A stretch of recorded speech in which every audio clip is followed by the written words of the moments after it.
Sülh təkcə iki ölkə üçün deyil, bütövlükdə region və dünya ölkələri üçün çox mühümdür.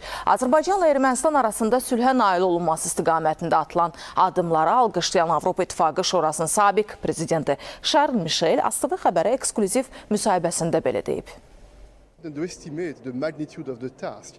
Hər iki tərəfdən cəsarətli qərarlar qəbul olunur. Bu ümidvericidir, çünki əgər hər iki tərəf belə cəsarətli addımlar atırsa, deməli gələcəkdə daha çox irəliləyişə nail olmaq üçün səmimi istək var. Ölkələr arasında ticarət əməkdaşlığının bərpası barədə qərarın qəbul edilməsi çox güclü bir siqnaldır. Bir neçə ay, hətta bir neçə il əvvəl belə bir qərarın qəbul ediləcəyini təsəvvür etmək çətin idi. Amma bu qərar artıq qəbul edilib. Mən hər iki ölkəni bu yolu davam etdirməyə, bu istiqamətdə irəliləməyə təşviq etmək istəyirəm. Çünki sülh həmişə daha yaxşı fikirdir və bu yolla iqtisadi inkişafın, daha çox əməkdaşlığın və daha çox əlaqəliliyin yaranması müşahidə olunacaq.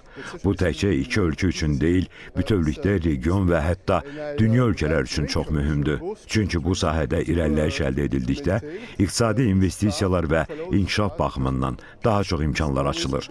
Əgər biz daha çox investisiya cəlb etmək, iqtisadi inkişafı sürətləndirmək istəyiriksə, bəzi fikir ayrılıqlarını da təbii hesab etməliyik.